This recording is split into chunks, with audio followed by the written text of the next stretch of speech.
तो ये बात है उस जमाने की। बदल लो भाई बदल लो, 3 साल हो गए, अब तो इंट्रो बदल लो। नहीं। स्टोरी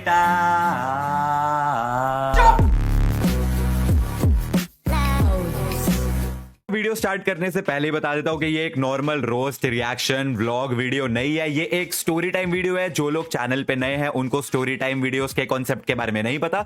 बेसिकली मैं अपने बचपन के दिनों की, स्कूल कॉलेज के दिनों की कोई स्टोरी सुनाता हूं।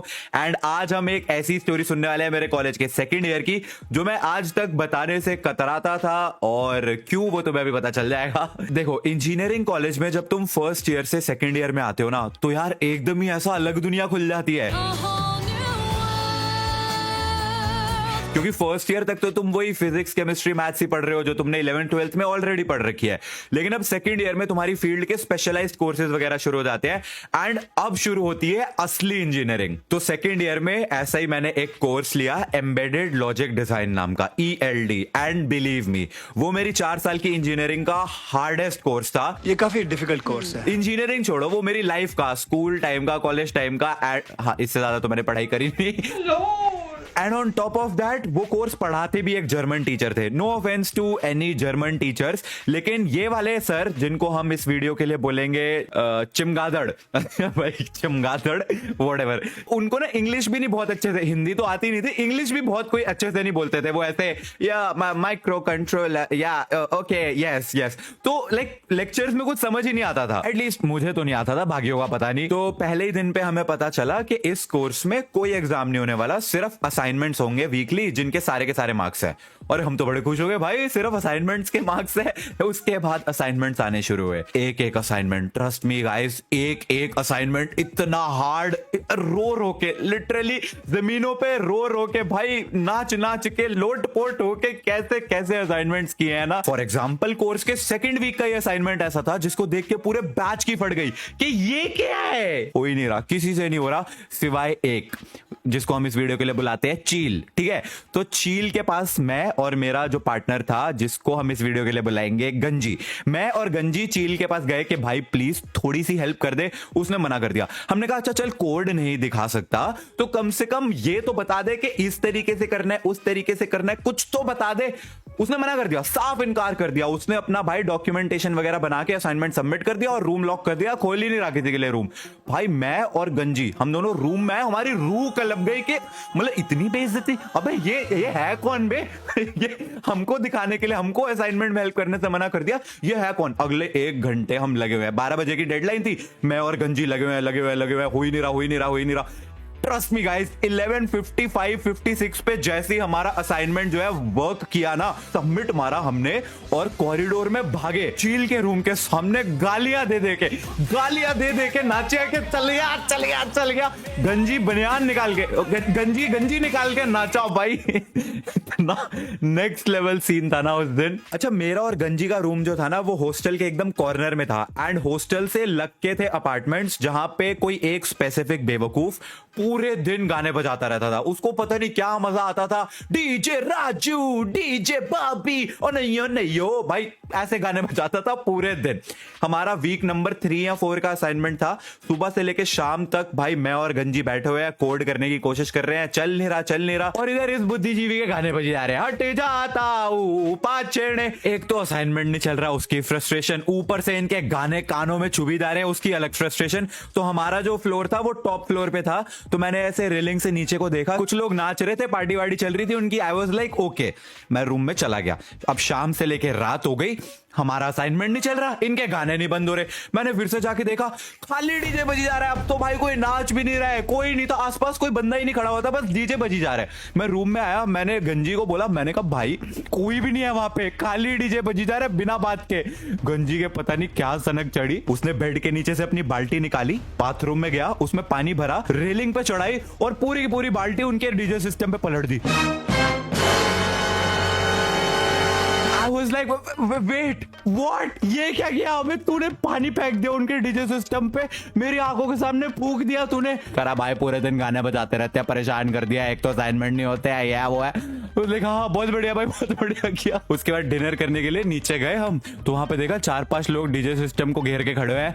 ये क्या हुआ है, ये चल क्यों नहीं रहा है, ये पानी कहाँ से आया है, ये किसने किया है, कौन है बे? शिट यार, ओ गॉड, मेरी आंखों के सामने फूका उसने भाई। लेकिन सबसे दुख भरी बात पता क्या थी, इतने मुश्किल असाइनमेंट्स करने के बाद भी मार्क्स नहीं मिलते थे। पता क्यों?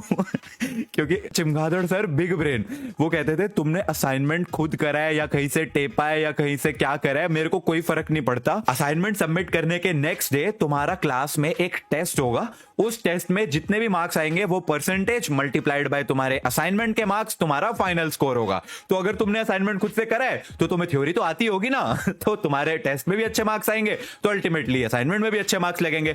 लेकिन ट्रेजेडी ये थी कि भाई बचपन से अपुन है एकदम प्रैक्टिकल बंदा, अपने को सिर्फ ना काम खत्म करना आता है, मुझे डिटेल में ज्यादा जाने का इंटरेस्ट कभी था ही नहीं। तो मेरी थ्योरी इतनी अच्छी नहीं होती थी, मैं सिर्फ कोड करता था और कैसे न कैसे असाइनमेंट को चलाता था। और वहीं पे मेरा पार्टनर गंजी, वो पूरे दिन बैठा भाई थ्योरी रटता रहता था, अच्छा ये चीज ऐसे करनी है, ये ऐसे करनी है। कोड मैं कर रहा हूं, वो सिर्फ रट रहा है। और अगले दिन टेस्ट में किसके ज्यादा मार्क्स आ रहे हैं, गंजी के। तो असाइनमेंट में किसके ज्यादा मार्क्स लगे, गंजी के। तो दुख किसको हुआ, मुझको। तो मेरे को भाई पहली बार ऐसा हुआ तो थोड़ा सा लगा यार कि सारी मेहनत मेरी, मैंने कोड करा, ये तो सिर्फ रट रहा था रात भर बैठ के कि कैसे चीजें चलनी है, देख रहा है, फिगर आउट कर रहा है, ओए निश्चय ऐसे कर ले, ये कर ले, पर कर तो मैं ही रहा था ना असली काम। बट ठीक है कोई नहीं। दूसरी बार हुआ, फिर भी मैंने कहा चलो कोई नहीं, हो जाता है हो जाता है। 3 बार 4 बार जब हो गया ना भाई, थोड़ी सी जलने लगी मेरी कि यार चलो बराबर मेहनत भी अगर दोनों ने करी असाइनमेंट चलाने में तो बराबर मार्क्स लगने चाहिए ना दोनों के।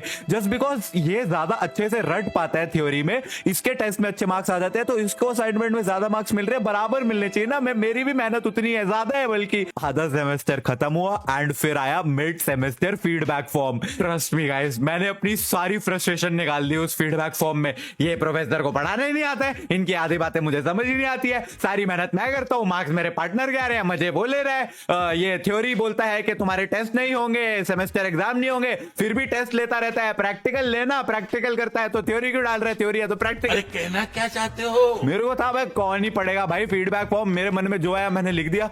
अगले दिन सर क्लास में आए, कह रहे मैंने पढ़े तुम्हारे फीडबैक फॉर्म्स। मेरी फट गई। आई वाज लाइक नहीं, मेरे तो जो मन में आया था मैंने लिख दिया था, ये कह रहा है मैंने फीडबैक पढ़े हैं तुम्हारे। बट एक तसल्ली थी मेरे मन में कि फीडबैक्स तो एनोनिमस होते हैं, तो एटलीस्ट कुछ भी हो सर को मेरा नाम थोड़ी ना पता होगा। तो सर कहते हैं बाकी फीडबैक्स तो अलग। एक फीडबैक बड़ा इंटरेस्टिंग था, उसमें स्टूडेंट कहता है कि उसको मेरे पढ़ाने का तरीका नहीं अच्छा लगता, उसको समझ नहीं आता है मैं क्या बोलता हूँ। आई वाज लाइक ये सब तो मैंने लिखा है। और सर भी ना ऐसे तिरछी नजरों से मेरे को देख के हल्की हल्की सी स्माइल दे रहे थे, तो मुझे लग तो रहा था कि इनको पता है मैं यूं।